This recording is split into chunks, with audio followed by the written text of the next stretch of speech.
Laker fans, what's going on? My name is Sammy Long. This is another Laker preview video, doing one for every game this season, kind of getting everybody ready for the upcoming Laker matchups. Obviously, Alan get you guys on the post-game show and doing his thing on the Sliwa show in the morning. So we're going to get into the Miami game, which will be going on Wednesday.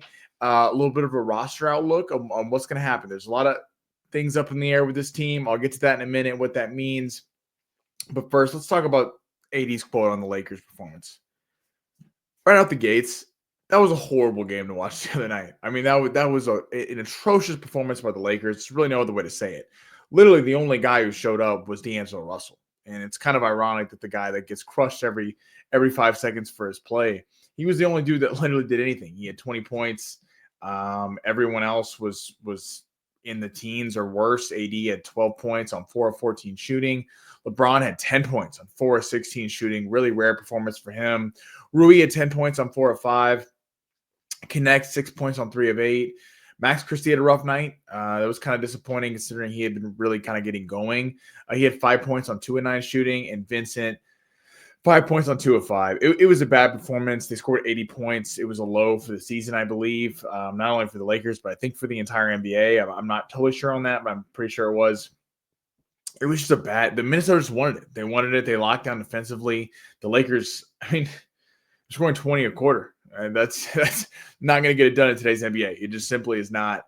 And it was not a good performance, and it sucks because you kind of could have had a tiebreaker maybe against Minnesota. You're going to have a third game with them, so you're going to need to win that because you obviously won opening night. You lost this last one, so Minnesota's going to be jostling for position there at the end. You know, the Lakers already blew 2 games to the Suns after winning the first one. You can't lose all these tiebreakers to good teams.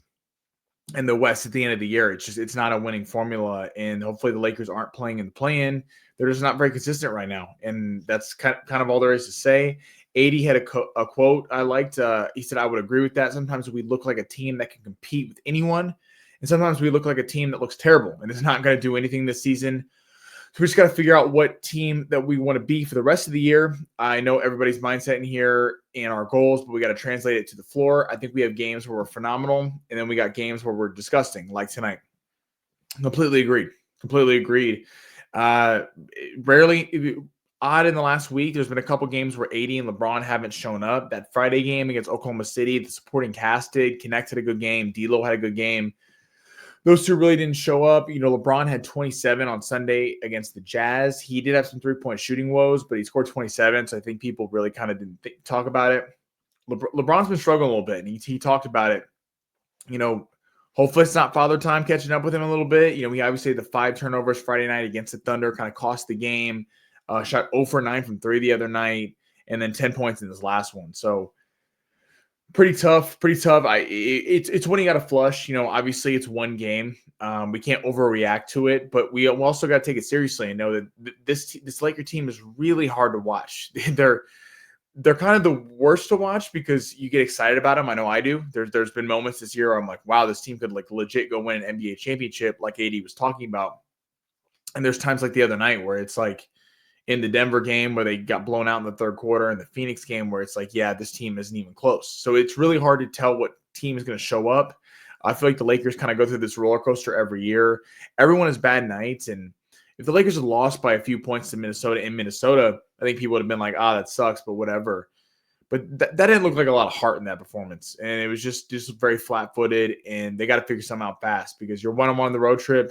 You need to win this one against Miami, and then you need to, beat the Hawks and kind of get going again because some of that luster there, that excitement early on in the year is dissipating a little bit. I don't want it to totally go away. So looking at that was the AD quote. Roster outlook, kind of tying back in what I was saying about LeBron. JJ Redick had some interesting quotes on after that game. Is it realistic for LeBron to play an 82-game season? Is that even like at his age? Is that even going to work? Is that something that is best for all parties, including the Lakers? You know, it felt like in years past, it was always like whenever LeBron played, he was playing really well. So, the Lakers just wanted him out there all the time. Now it's getting to a point where it's like, is LeBron taking too many shots and he's not playing well, and he's losing his shot, and he's losing kind of his intensity that he can have on a night in, night out basis that he used to be able to have simply because he was younger and he could bring it more. He talked about earlier this year. He's like, it's unreasonable for me to expected to be playing super aggressive all 4 quarters. If you ask me to play 1 quarter or super aggressively, that's fine. But playing 4 quarters of super aggressive play at the age of 40, that's just tough for anyone. It's tough for anyone. But on the flip side of that, he's making a max salary level contract. So he could have taken less money knowing this and, kind of helped the roster out and allowed this. But, LeBron's taking a max salary player. So the Lakers can't really afford for him not to be playing all these games, for him not to be playing a majority of these games. I think that's what's hurt the Lakers in these. They play young teams like Houston, Oklahoma City, and teams like that just outrun them. Because they're young and they're kind of going hard night in, night out. And the Lakers really feel like they have to kind of load manage and have to kind of pick and choose their spots. And that just doesn't work on a night in, night out basis. But LeBron on the 82-game season. So I think we're measuring the players and we can tell if a guy is running hot or whatever. He does a remarkable job of taking care of his body and getting recovery. I don't know if that's in his best interest of him and us. If he plays all 82 games, this is JJ Redick talking. But if he's feeling well and feeling good, he should play.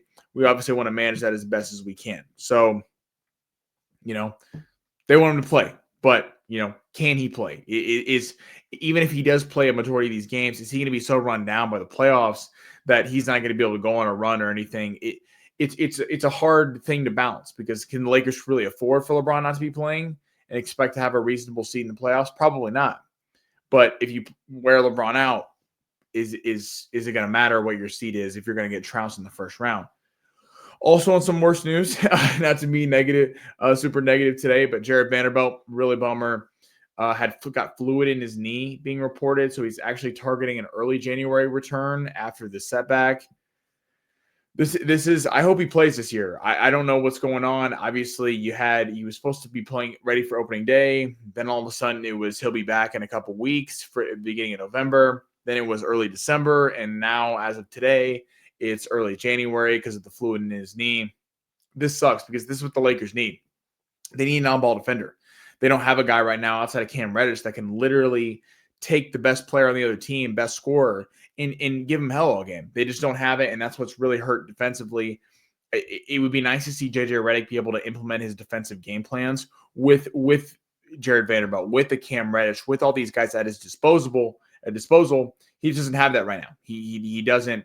And you're relying on a lot of guys who aren't traditional defenders and D'Angelo Russells and Austin Reeves and Dalton Connects and guys like that to defend. And they just haven't really been able to do that. So what's going to happen? If Jared Vanderbilt's not coming back anytime soon, if LeBron's going to be low managing, who's got to step up? I think you saw it the other night. D'Lo can. He was the highest scorer in the entire game, actually, ironically, even though Minnesota won by 29 at 20 points. He was the highest scorer. D'Lo's got to step up. Reeves wasn't playing in that game. He should be back for this game against Miami, so that's going to be a big help. Reeves got to step up. Connect's got to keep getting better. He's been kind of, was super hot, then had a few kind of down games, up and down. Connect's going to be really good. But, he's rookie, and he's going through those kind of shifts, and everyone's been in and out of the lineup. I really am looking for Rui Hachimura to step up as well. And I think that was disappointing the other night against Minnesota was Max Christie going 2 for 9. I love Max Christie. I'm a big Max Christie guy, and I think he could be a really good player in this league, but he's got to be a little bit more consistent in this night in, night out, where it's really good performance, really bad performance, and don't really know what you're getting. And Gabe Vincent, I think, has got to get more confident with his shot. He's got to take more shots. 5 shots from him is okay. I'd like to see more like 7 or 8. He was signed to be a 3-point specialist, and you're not going to make them if you're not taking them. So it'll be interesting to see if a guy like a Quincy Olivari gets pulled up, gets some more time. Shafino looked all right the other night against the Jazz. Does he get a few more runs? Are some of these spots up in the air with this roster and complete fluctuation? And maybe they're looking to bring Reeves back along slowly. Obviously had that tough back injury, no structural damage, but who knows if he's feeling 100%. So I'm looking for a guard to really step up. D'Lo has the ability and he does it, and then he kind of has a bad night. And Christie's been a little inconsistent. Vincent's really been rough all year until the last couple games. So, against this Miami team, looking at Miami specifically, you're going to need this because this is a team that's a lot like the Lakers. They actually got blown out on the same night the Lakers got blown out, 108-89 against the Boston Celtics. Jimmy Butler didn't play in the game, so that was, for them, obviously. But they're 9-10 on the year. They're on a 2-game losing streak. Their last game, they lost to the Raptors, 119-116. Miami is favored by 1.5 in this game, maybe because they're in Miami. The total set at 218.5. Their starting lineup, who they like, Jimmy Butler, obviously great player in this league for a long time. One of my favorite players to watch. He's just what he does in kind of defying his age is kind of unreal. Bam Adebayo, excellent center in this league. He's been struggling a little bit this year. In a weird stat, NBA players with the worst layup field goal percentage with minimum 30 attempts, he's number one at 30.8%, 12 of 39, which is really odd because he's been a dominant young center. They just paid him last offseason, so they obviously don't want to see that. Tyler Herro, really nice three-point specialist. Haywood Highsmith's a nice player. Duncan Robinson, another three-point guy. That rounds out the starting five. The bench is I think, a little too veteran heavy. I think that's what's hurting Miami a little bit. You have a Kevin Love, a guy who's, way past his prime, was great with Minnesota, great with the Cavs. Alec Burke, he's a veteran as well. Terry Rozier, age 30, he's a good player. They're kind of young star that it sucks that he's not in a Laker uniform is Jaime Jaquez Jr. He was taken one pick after Jalen Hood-Schifino, and he's been great for them. And the knock on Jaquez coming out of college at UCLA was he was never really great at anything, and he was never the best player on his team, and all these kind of things. And all the dude did was win at UCLA, went to the Final Four against a great Gonzaga team, and they got a steal in Miami. He's kind of been Jimmy Butler's running buddy, and been able to pair him later in the game with Butler and Herro and Robinson. So looking for that. Lakers need a win. This is a pivotal game for this year because you got to see how the Lakers respond. You're going to get Austin Reeves back likely. Everyone should be healthy outside of Jared Vanderbilt. And Jackson Hayes, obviously. Nikola Jovic is out for them. He won't be playing. The Lakers need a big performance. I'm expecting them to. You get flat out embarrassed the other night. There's no way you're not going to take that personally and come out. But the Lakers need a win. They need a win. As I said, Miami's favored by 1.5. But this is not a game the Lakers can afford to lose. They need to win this road trip and kind of change the narrative because I think people are kind of selling their stock on the Lakers, and hopefully they can turn around. So thank you guys. I appreciate you for listening. Alan will get you guys in the post game show, and hopefully we get a Laker W. So thank you guys. Have a good one.